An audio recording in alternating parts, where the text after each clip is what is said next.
கிளம்பியாச்சு. மறுபடியும் ஊர் பக்கம் வந்தாச்சுங்க. 2 நாள் ஆட்டம் போட்டாச்சுங்க. இன்னைக்கு கிளம்பி இப்போ வந்துக்கிட்டே இருக்க வேண்டியதுதானே. வேலை முடிஞ்சுங்க. கொஞ்சம் நேரத்தில் கிளம்பியிருந்தால் ஒகேனக்கல் போயிருக்கலாம். விட்டு போட்டோம். மணி கரெக்டாக 2:45 ஆகுதுங்க. போய் அந்த மெயின் ரோடை பிடிக்கிறதுக்குள்ளே மனுஷனுக்கு படாதவாடு பட்டு போகுமே. பெங்களூர் வந்தது போது நம்ம நண்பர்கள் எல்லாம் புட்டி வாங்கிட்டு வந்துறாங்க. எத்தனை பேருக்கு புட்டி வாங்கிட்டு போகிறோன்னு தெரிய மாட்டேங்குது. 9 மணிக்கு போயிடலாங்க வீட்டுக்கு, ஒன்றும் பிரச்சனை இல்லை. ஒன்றும் தெரிய மாட்டேங்குது. கண்ணாடி போட்டுக்கிறனுங்களா, அதனால ஒன்றும் தெரிய மாட்டேங்குது. திடீர்னு இருட்டு வந்துருச்சுன்னு நினச்சேன் நான். இப்படி கும்மிருட்டாகி போச்சே அப்படின்னு. அது நம்ம வயசருங்க வந்து பார்த்திங்கன்னா கூலுண்ட வயசருங்க. அதுக்கப்புறம் கண்ணாடி உள்ள கூலிங் கண்ணாடி போட்டிருக்கிறேன். இன்னும் ரொம்ப கூலிங் ஆகி போச்சு. இப்படி இருந்தால் வெயில் தெரியாதுங்க, கொஞ்சம் இதமாக இருக்குங்க கதன்னு. இல்லைன்னா ஊறிச்சு போடுங்க வெயில். பரவாயில்லைங்க, ஆனால் இந்த ஊரில் அவ்வளோ வெயில் சூடுன்னு பெருசாக தெரியலிங்க. ஆமாங்க, இது சென்னையாக இருந்ததுன்னா முடிஞ்சு போயிருக்கும். இதே வழியாக தான் வந்தாங்க, அதே வழியாக தான் போகிறேங்க. நம்ம நண்பர் மேப் போட்டுக்கிறாரு. மெயின் ரோடு ஒரு வரைக்கும் தாங்க, அதுக்கப்புறம் நமக்கு வழி தெரியுங்க. அதுக்கு நம்ம அடிச்சு பிடிச்சி போயிடலாம். மணி 2:45 ஆகுது. 9 மணி அந்த வாக்கில் வீட்டுக்கு போயிடலான்னு நினைக்கிறேன். என்ன பண்ண போகிறேன்னு தெரியல. மெமரி கார்டு மாற்றலை, அந்த கார்டில் இருக்குது. ரெக்கார்டு எப்படி ஆகுன்னு தெரியலையே. நல்ல கார்டு போடாமல் லோக்கல் கார்டு போட்டு வச்சுக்கிறேன். அது ஒவ்வொரு டைம் கரெக்டாக தொலைஞ்சிரும் சாணியை. அதுதான் இம்சை. சாம்சங் கார்டு கையில் இருக்குது. மொபைல் இந்த கார்டை தூக்கி அதில் போட்டேன் நான். பார்த்துக்கலாம் கரெக்டாகுதா இல்லையா. நாங்கள் இருந்த ரூம் நல்ல ரூம் தான், பரவாயில்ல. ஆனால் என்ன செக்கின் நாங்கள் 5 மணிக்கு ரூம் எடுத்தோம். அவன் செக் அவுட் 11 மணிக்கு பண்ணோம்னா, அதுக்கப்புறம் அப்படி இப்படின்னு பேசி 2 மணி வரை டைம் வாங்கினா. நான் 2:30 மணிக்கு தான் வெளியே வந்தோம். ரூமை விட்டு துணி எடுக்க போனதில் லேட் ஆகி போச்சு. பரவாயில்ல, ஏசியில் நல்லா தான் இருந்துச்சு. ரூம் தப்பு இல்லைங்க, மோசம் நல்லா தான் இருந்துச்சு. ஏரியா பேர் தான் அனந்தா குண்டி. நான் இங்கே இருந்த ஏரியா ரோடு பேர். ஓகே, நான் மறுபடியும் உங்களுக்கு கொஞ்சம் சிட்டி தாண்டிட்டு மறுபடியும் பிளாக் பண்ணுறேன். அத்துப்பள்ளி பக்கத்தில் வந்துட்டோம். நல்ல வெயிலுங்க, ஒட்டை கிளப்புது வெயில். ஆனால் சூடு தெரியல, ஆனால் வெயில் மட்டும் சுரீர்னு அடிக்குது உடம்புல. நம்ம ஊட்டியில் போனால் அடிக்கணும், அந்த மாதிரி அடிக்குது. அப்படியே பறக்க வேண்டியதுதான். பறக்கலாம், சிரிக்கலாம், சிறகை மறந்து விரிக்கலாம். இங்கே 4 ஆகி போச்சு பார்த்தீங்களா. சாப்பிட்டு நம்ம நண்பர்களுக்கு கொஞ்சம் பர்ச்சேசிங் இருந்துச்சுன்னா பர்ச்சேசிங் முடிச்சுட்டு வர்றதுக்கு 4 ஆகி போச்சு வருங்க. ஆத்திப்பள்ளி போயிட்டு அதுக்கப்புறம் சல்லுன்னு போயிடலாம். அது கிருஷ்ணகிரி தாண்டிட்டோம்னா இன்னும் சல்லுன்னு போயிடலாம். ஏன்னா அதுக்கப்புறம் பெரிய டிராஃபிக் இருக்காது. சென்னை போகிறவங்களாம் லெஃப்ட்டில் போயிடுவாங்க கிருஷ்ணகிரியிலேருந்து. அதனால் பிரச்சனையே இருக்காது, சல்லுன்னு போயிடலாம் நம்ம பாட்டுக்கு. இது வரைக்கும் தான் கொஞ்சம் ஹெவி டிராஃபிக் இருக்கும். இதுக்கப்புறம் டபுள் ரோடாக இருந்தாலும் அடித்து மிதிச்சுட்டு வந்துடலாங்க, அதெல்லாம் பிரச்சனையே இல்லை. பாருங்கள் எப்படி வின் ஆயிடுச்சுன்னு. ஏன் இப்படி அடிக்குது என்ன சவுண்டு, பாவும் பிரேக்கு சவுண்டு. நான் இருங்க நான் போய்க்கிறேன். அப்பா, இதே மாதிரி நாள் இருந்தால் எப்படி நல்லாயிருக்கும். ஊருக்கு போகிற வரைக்கும் ஜம்முன்னு இருக்கும். வண்டி போயிட்டு இருந்தால் கூட பெருசாக தெரியலைங்க. நிறுத்திட்டேன்னு வச்சுக்கோங்க, அவ்வளோதான். அப்படியே அனலாக அடிக்குது, தகன்னு. பேட்ரி போயிடுச்சுன்னு நினைக்கிறேன். போக 2 பேட்டரியுமே டக்குன்னு ட்ரெயின் ஆகுது. சார்ஜ் ஆகிறதுக்கு ரொம்ப நேரம் ஆகுது. வேறு பேட்ரி தான் 2 போடணும். இந்த வண்டி தாங்க ரொம்ப நாளாக என்னென்ன உள்ளே இருக்குன்னு பார்க்கணுன்றது. இந்த சைடில் பூரா ஃப்ளக்ஸ் இந்த மாதிரி துணி தான் போட்டு கட்டிக்கிறாங்க. உள்ளே என்ன எடுத்துகிட்டு வராங்கன்னு தெரியல, தொலைய மாட்டேங்குது. எனக்கு வெயில் இல்லாமல் இருக்கும், கொஞ்சம் சல்லுன்னு போயிடலான்னு வைங்கள. வெயில் இருந்தால் கொஞ்சம் எரிச்சலாக வரும். மும்பையெல்லாம் போயிட்டு வர்றப்ப இந்த கர்நாடகாக்குள்ளே வந்து இந்த இடத்துக்கு வந்து டிஎன் வண்டி அந்த பஸ்ஸில் தமிழ் எழுதிக்கிறத பார்த்தா அடாரடார என்னமோ நம்ம வீட்டுக்கே வந்த மாதிரி, நம்ம ஊருக்கே வந்த மாதிரி ஒரு ஃபீலிங் இருக்கும். தமிழ்நாட்டுக்குள்ளே வராமையே ஒரு அவ்வளோ ஃபீலிங். பாடிப்பட ஒன்றும் கேட்டாகாது. வந்தவொடனே அந்த இடத்துல நின்று அந்த கடையில் நின்று ரெகுலர் கடையில் நின்று சாப்பிட்டு தான் கிளம்புறது. அப்போ தான் நல்லாயிருக்கும். ஒரு பார்த்தீங்கள ஜாக்கெட்டு வண்டிக்கு வேறு லெவல்னால் நீங்கள் அத்திப்பள்ளி வந்து விட்டோம். நம்ம தமிழ்நாட்டு பார்டருக்குள்ளே காலடியை எடுத்து வைக்க போகிறோம். இது கூட பரவாயில்ல, அந்த பக்கம் ரொம்ப சிறுசாக இருக்கும். பயணியர்ஸில் யூஸ் பண்ணோம், ஜாக்கிரதையாக தான் போகணும். டம்மு தட்டிடும். ஏன் கொஞ்சம் பெருசாக தான் வைக்கிறது. 2 வீலர் இருக்குது. நாங்களாம் மனுஷங்க இல்லையா, நாங்களாம் ரோட் டேக்ஸ் கட்டலையா? டோலுக்கு காசு கொடுக்காம போகிறேன்னு சொல்லி உத்துணுண்டாக வச்சுக்கிறீங்களா? பார்டர் வந்து விட்டோம், தமிழ்நாட்டுக்குள்ளே வந்து விட்டோம். அதான் தமிழில் தெரியுது பாருங்க. நேம்போடு ஓசூர் மாநகராட்சி தங்களை அன்புடன் வரவேற்கிறது. வந்து விட்டோம் வந்து விட்டோம். இன்னும் போகலாங்க, இன்னும் நம்ம ஊருங்க, எப்படி வேணால் போகலாம். இது வரைக்கும் தான் கொஞ்சம் எவன் வந்துடுச்சாலும் நம்ம கம்மன் வர வேண்டியது இருக்கும். எதுக்கு தேவையில்லாத வம்புன்னா, இன்னும் நம்ம ஊர் யாராக இருந்தாலும் என்ன வேணாலும் பேசலாம்.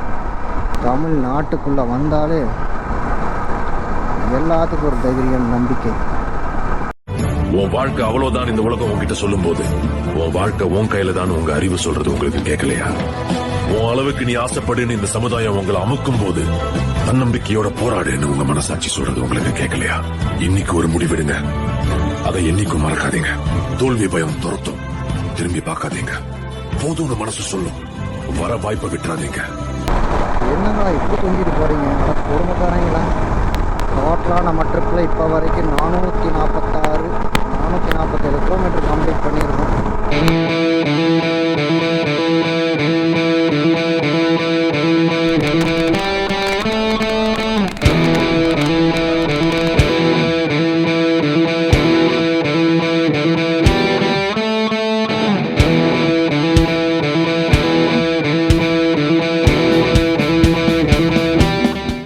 என்னடாச்சு? அது என்ன போய் எவன் ஏற்றிருப்பான், எவனா ஏற்றிருப்பான். அதுக்கு என்ன பண்ணுறது? என் பொண்டாட்டி போச்சு விடு. யானை வருதுன்றாங்க. நம்ம ஒரு நாள் கூட பார்த்தது இல்லையா? நம்ம இருக்கிற பந்தாருன்னு ஒரு டைம் என்ன ஏதுன்னு கேட்டுனா வழியன்னு சொல்லலாம். என்ன ஒரு அழகல்ல sunset. Go slow go slow go slow go slow. என்ன ஒரு என்ன பண்ணுறாரு? நிறுத்திட்டாரா?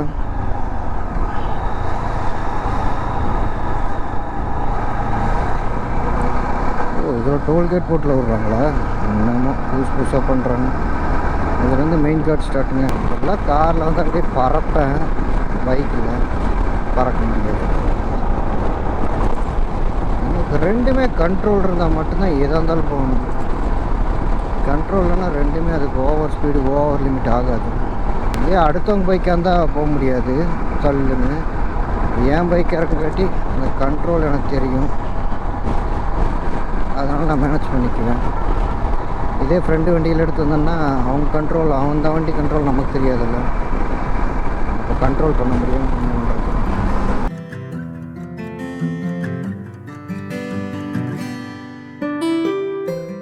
சூரியன் அஸ்தமனமாகிறது அவ்வளோ அழகு.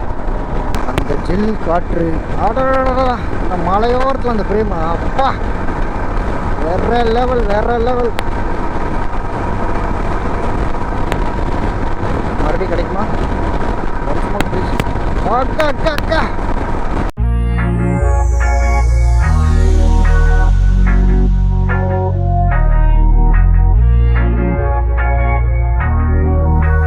சேலம் வந்தாச்சுங்க. பரவாயில்ல, 6:30 மணிக்கு வந்திருக்கோம். இப்போ 4:30 மணிக்கு கிளம்புனோம். 2:30 மணி நேரத்தில் வந்திருக்கோம் சேலம். பரவாயில்லையே, 6 மணி நேரத்தான் வந்தோம். பெரிய வேகத்தில் எதுவும் வரல. ஒரு 10 கிலோமீட்டர் மட்டும் ஒரு 140 130 அப்படியே அழைச்சிட்டு போச்சுருங்க. அதுக்கப்புறம் வந்து 80 to 100 தான், அதுக்கு மேலே வரவே இல்லைங்க.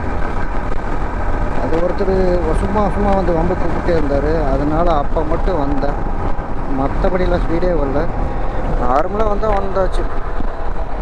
எங்கேப்பா போட்டிருக்குறீங்க? சேலம் பாலம் மேலே ரைடு. வர்றப்போ இங்கே எடுக்கலான்ட்டு இருந்தேன், பிளாக் பண்ணலான்ட்டு இருந்தேன். ஆனால் பேட்ரி கரெக்டாக சார்ஜ் போயிடுச்சு சேலம் பக்கம் வர்றப்ப. அதுக்கப்புறம் கழட்டி மாட்டல. நான் கேமரா ஆனில் இருக்குன்னு வச்சு பைத்தியக்காரனாட்ட பேசிட்டே வந்துட்டுருந்தேன். என்ன பண்ணுறதுங்க, அப்படித்தான் இருக்கும்.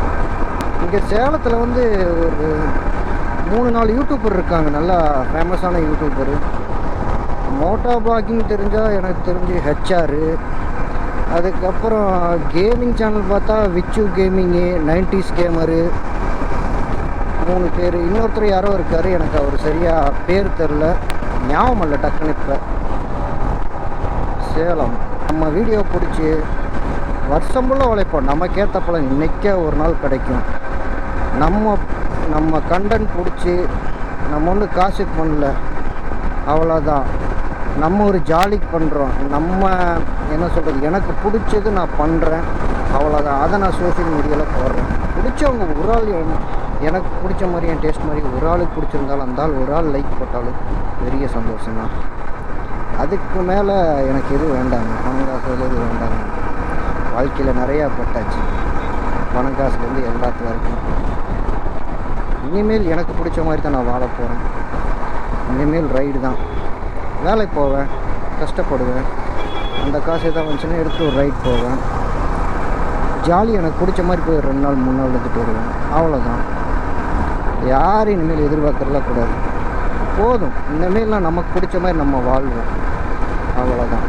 நான் என்றைக்கும் சப்ஸ்கிரைப் பண்ணணும்னு கூட சொல்ல மாட்டேன். அவங்களுக்கு பிடிச்சிருந்தா அவங்களா பண்ணுவாங்க, நம்ம கேட்க வேண்டியது இருக்கும். நம்ம செய்கிற வேலை கரெக்டாக இருந்தால் அவங்களுக்கு பிடிச்சிருந்தா, ஒரு 50 பேர் பார்க்குறாங்கன்னா ஒரு ஆள் பிடிக்காதா? பவானி வந்தாச்சுங்கண்ணா, 7:30 மணி பவானி. நான் 5:30, 6:30, 7:30, 3.5 மணி நேரத்துக்கு வந்திருக்கேன் பவானி. பரவாயில்லையே, நல்லா தானே வந்திருக்கோம். இங்கேருந்து ஒரு 3/4 மணி நேரம், 4.5 மணி நேரம். இத்தனைக்கு ஒரு சாப்பிட்ருக்கோம், அப்புறம் பர்ச்சேஸ் பண்ணியிருக்கோம், டீ சாப்பிட்ருக்கோம், இதெல்லாம் பண்ணிவிட்டு வந்து 4.5 மணி நேரம், ஒரு 1/2 மணி நேரம் கம்மியாக இருக்குன்னு வைங்களேன், 4 மணி நேரம். பரவாயில்லையா? நைட் ஆங்கிள் எப்படி இருக்குன்னு தெரியல. ஹெல்மெட் நல்ல ஹெல்மெட்டாக மாற்றணும். அது எப்போ தான் வாங்குறதுன்னு தெரியல. நல்ல ஹெல்மெட்டாக ஒன்று வாங்கணும், கூட்டி சீக்கிரமே வாங்கணும்.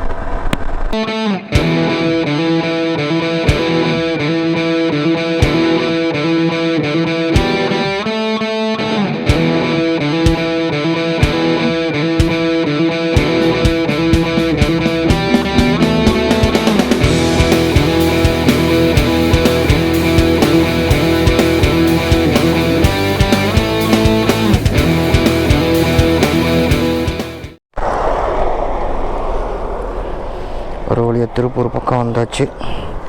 அவன் லக்கேஜெல்லாம் அவன் எடுத்துகிட்ருக்கான். எடுத்து முடிச்சுட்டு அப்படியே அவங்க கொண்டு போய் ட்ராப் பண்ணிவிட்டு நம்ம அப்படியே கிளம்ப வேண்டியதுதான். ஒரு வழியாக நம்ம சிட்டிக்குள்ளே வந்துட்டோம்.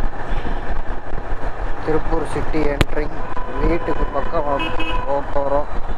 முடியலைங்க, செம்ம டயர்டு. அங்கே லோக்கலில் சுற்றி ஒரே கண்டினியூவாக நான் ஓட்டிகிட்டு வந்தேன்.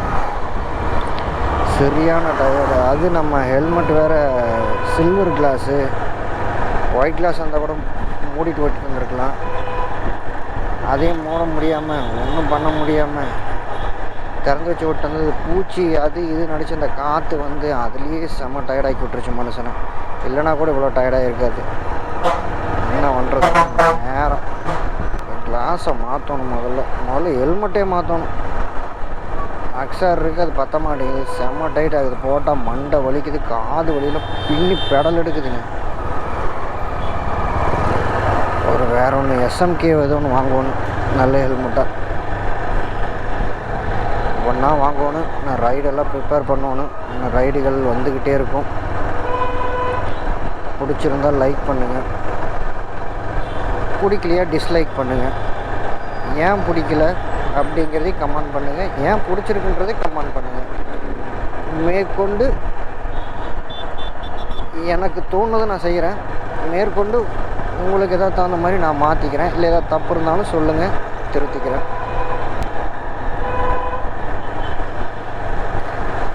நம்ம ஃப்ரெண்டு ஒருத்தர் இருக்காப்புல, அவர் சொல்லுவார், நம்ம கஸ்டமர் தான், கிட்டத்தட்ட ஒரு 22 வருஷம் கஸ்டமரு. அவர் சொல்லுவார், 4 காசு சேர்த்து வை அப்படி இப்படின்னு நிறையா சொல்லுவாப்புல. நல்லதுக்கு சொல்லுவாப்புல. நீ இன்றைக்கி இருக்கிற நிலைமைக்கெல்லாம் நீ காசு சேர்த்து வைக்கணும், இப்படியே ஏதோ ஒன்று பண்ணிவிட்டு இந்த வண்டி எஸ்டியில் வச்சு சுற்றிட்டு இருக்கிற நீ அப்படி இப்படின்னு சொல்லுவாப்புல. என்ன அந்த அண்ணனுக்கு நான் என்ன சொல்கிறதுன்னு எனக்கு தெரியல. டைரெக்டாக அவர் சொல்கிறப்ப சரின்னு கேட்டுக்கிறேன். அதுக்கப்புறம் இந்த பக்கம் வந்தால் நமக்குன்னு ஒரு வாழ்க்கையானு பார்த்தா எதுவும் இல்லை. இதை பார்த்து ஓடலான்னு தோணுது.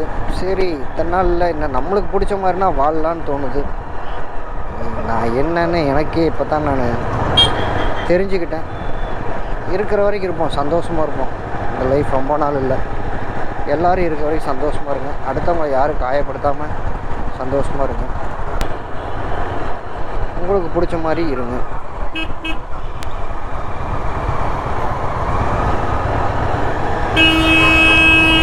இண்டிகேட்டர்லாம் கிடையாதா? அப்படியே திரும்ப வேண்டியது அவங்க தாத்தா வீட்டு ரோடு. இந்த வீடியோ எப்படி என்ன வந்திருக்குன்னு எனக்கு தெரியல. ஏதோ எனக்கு பிடிச்ச மாதிரி அப்படி இருக்கிறது ராவாக நான் போடுறேன். இதுக்கப்புறம் ஏதோ சினிமாட்டிக் அது இதனால ஒவ்வொன்றா ஜீரோவில் தான் இருக்கேன். நான் ஒவ்வொன்றா நான் கற்றுக்கிட்டு போடுறேன். இதில் ஆர்வம் இருந்தால் எதையுமே கற்றுக்கலாம். எனக்கு இதில் ரொம்ப ஆர்வம் ஜாஸ்தி. கற்றுக்கிறேன். என்ன நான் வளர்த்திக்க முயற்சி பண்ணுறேன். நேரம் ஹைவேல ஓட்டிகிட்டு லோக்கலுக்குள்ளே வந்தோன்னே எனக்கு ரொம்ப சிரமமாக இருக்குது. குறுக்க விசுக்குன்னு வர்றாங்க. ஒரு ஜேசிபி கார் எங்கே போய் தட்ட போகிறாரு. திரும்புடா. ஆமாம், ஏன் முட்டை வைக்காம போனால் சரி. டயர்டுங்க, கண்ட்ரோல் கூட பண்ண முடியல வண்டியை. ஒரு விசுக்குன்னு பிரேக் போடுறாரு மனுஷன். கொஞ்சம் வழி விட்டாருன்னா நான் முன்னாடி போயிடுவேன். அதுக்கு விட மாட்டேங்கிறாரு. பாட்டு வேறு அண்ணன் பேஷாக கேட்டு போகிறாப்புல குப்புன்னு. ஆமாம், ஏன்னா வீட்டுக்கு ஒரு 3-4 கிலோமீட்டர் தான் இருக்குது. எப்படா வீடு போகணுன்னு இருக்குது. முடியலைங்க, சேமாக டயர்டு. ரொம்ப நாளாச்சா வண்டி வேறு லாங்காக ஓட்டி.